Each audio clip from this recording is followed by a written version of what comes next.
Hey Hav, I'm just monologuing about urban development.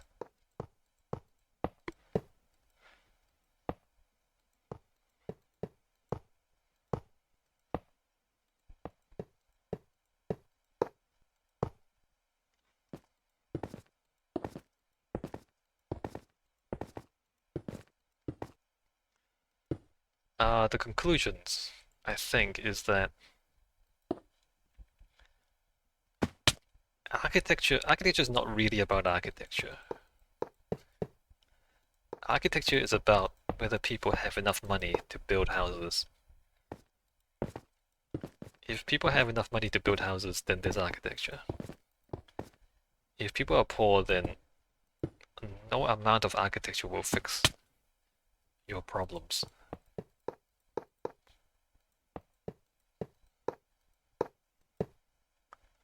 You know, it's like mold.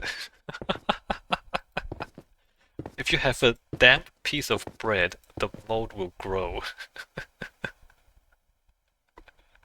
And the dampness is a metaphor for money.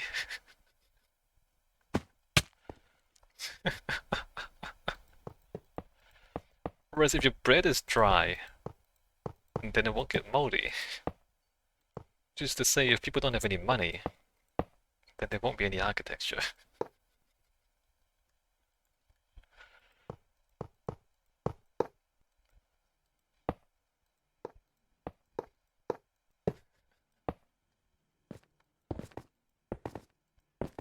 Like, you don't need to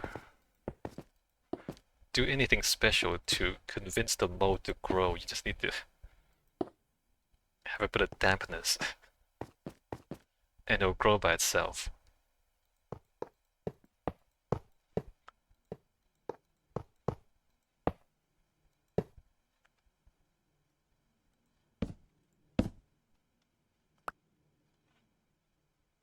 You don't need a special mold project to make mold grow.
Other examples.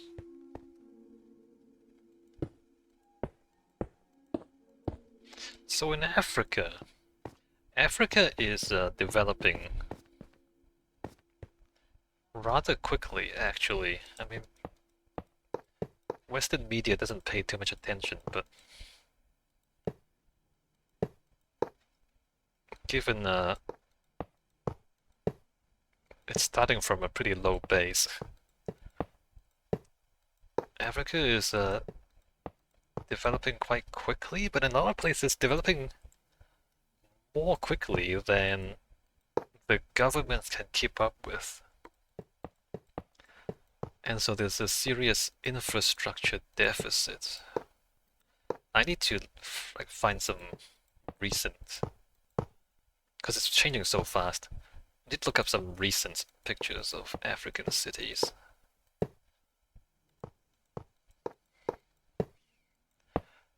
But infrastructure deficit basically means a lot of slums because the growth is outpacing the infrastructure. To some extent, China's coming in and building infrastructure. Not sure if that's sufficient to keep up.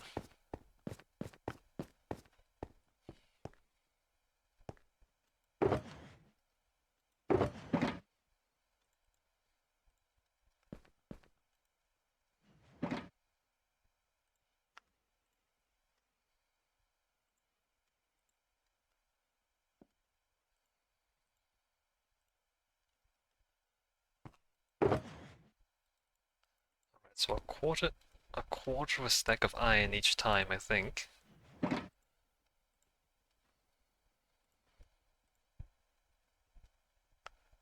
Like that.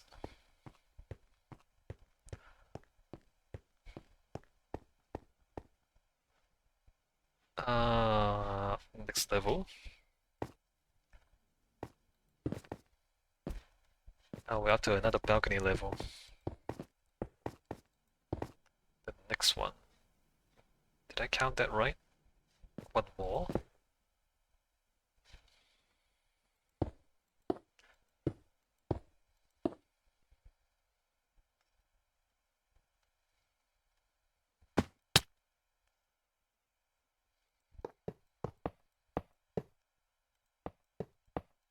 The Pacific Islands,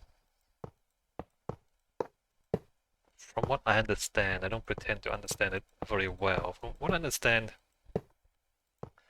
they want to improve their urban environment. But part of the issue is that I mean, there's climate change and sea level rise. That's a big issue. But the population is also not growing that fast, I think. I'm not sure. Because a lot of islanders, they move out and they go elsewhere for employment.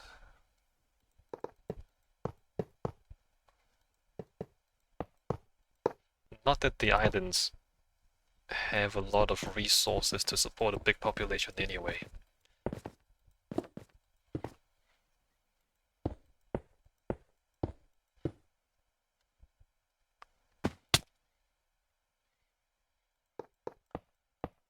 And I guess the point is, it's kind of difficult if your population is not growing. It's more difficult to justify new infrastructure or even like upgrading old infrastructure. Even if it really needs to be upgraded, it's kind of difficult to find the money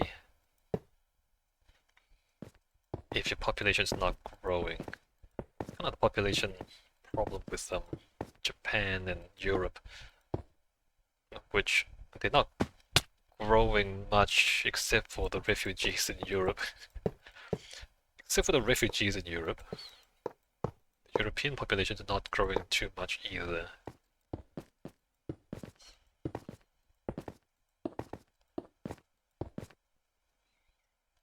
And it's difficult to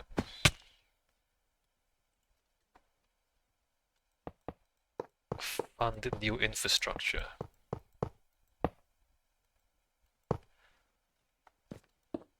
Japan's an interesting case. Like it's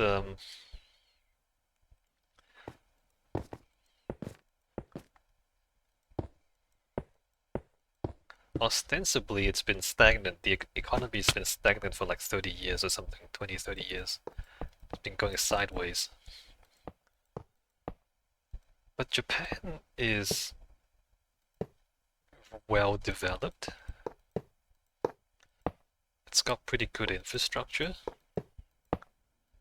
And its population is not growing. I think it's declining, it's shrinking a little bit.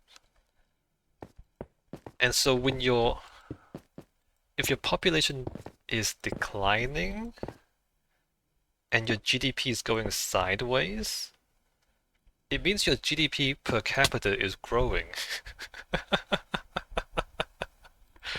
So the Japanese people,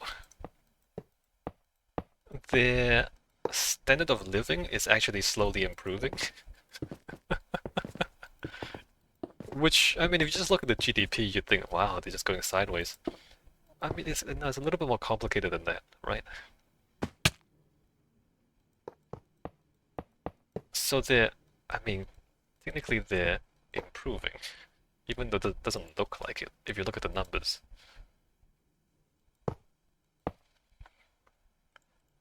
Just curious.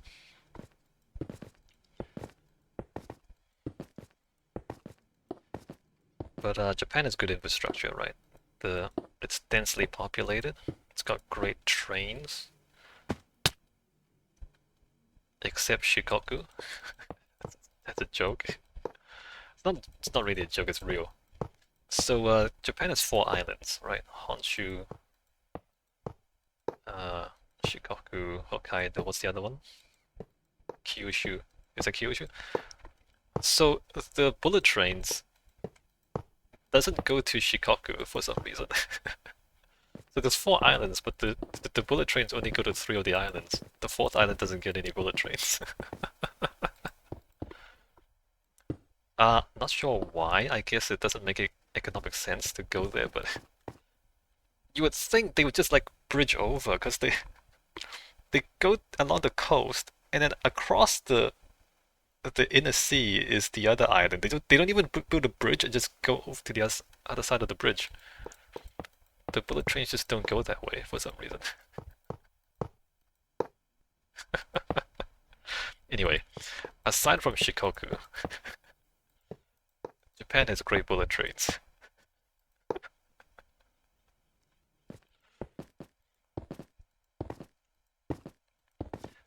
Japan does not have an infrastructure deficit, right? So it doesn't have that problem.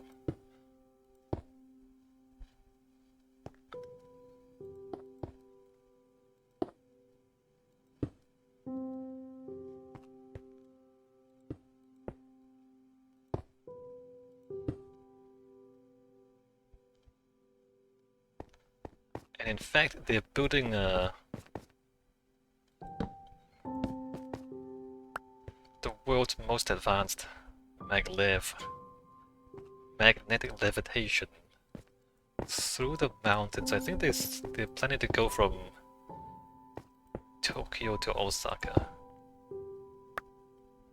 I believe. Although there's some political arguments, not gonna get into that, but apparently the line is pretty congested. The bullet train line is pretty congested, and that's why this economic justification, like even though there's already very good bullet trains, there's still economic justification for even upgrading that to maglev, going from Tokyo to Osaka. It's kind of crazy, because you know, the only other part of the world where that kind of makes sense is in China. The line between Beijing and Shanghai is the only other line that has enough passengers where that kind of makes sense.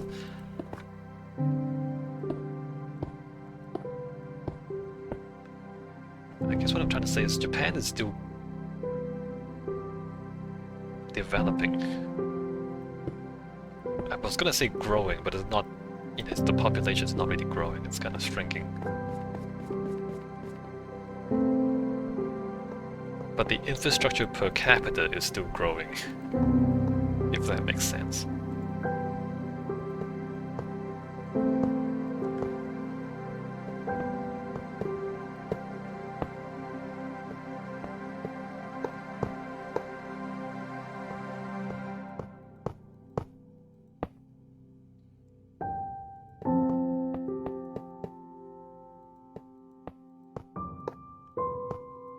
Maybe they left bullet trains out of Shikoku on purpose.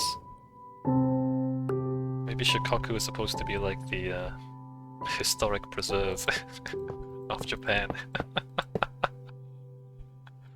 Trying to like keep a piece of old Japan. I don't know.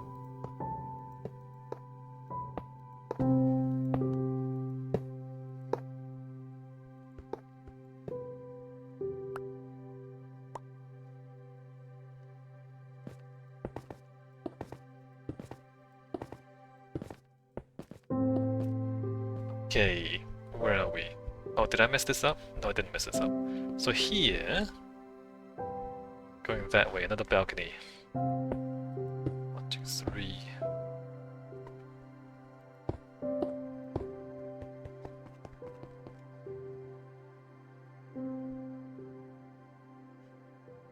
How do I do this? Here.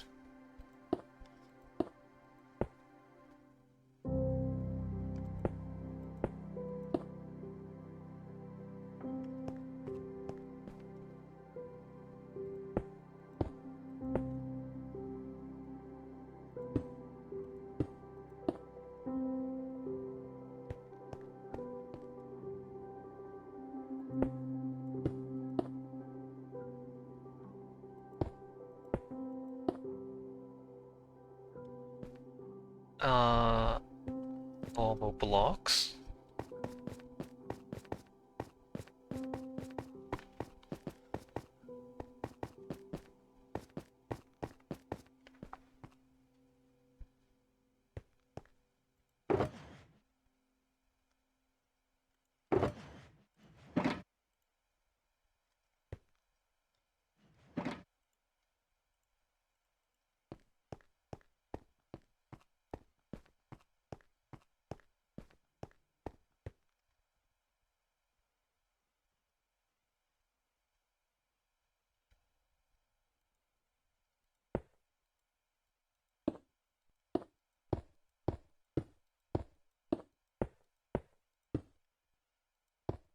I wonder what the deal with Europe is.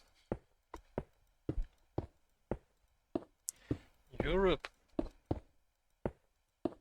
has decent infrastructure, right?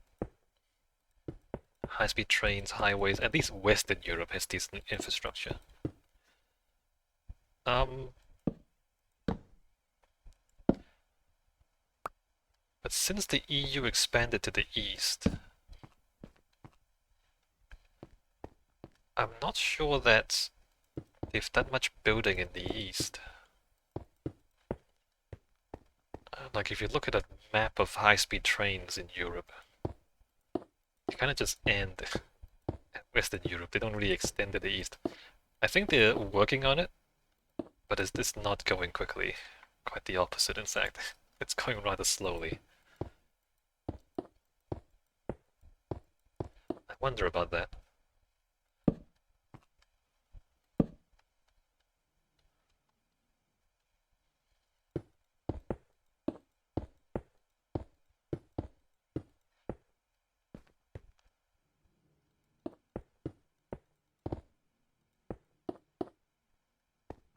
I mean, to what extent was EU expansion driven by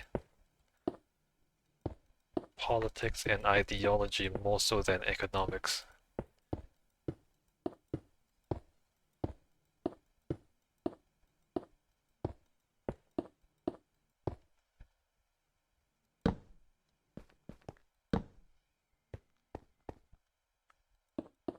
Because you'd think, you know, the old Soviet bloc states, when they joined the European Union, I presume what people were hoping is for them to, you know, get some economic development going, to get to a similar level of economic development as Western Europe. But it's kind of going slowly, isn't it? Or it seems like it's going slowly.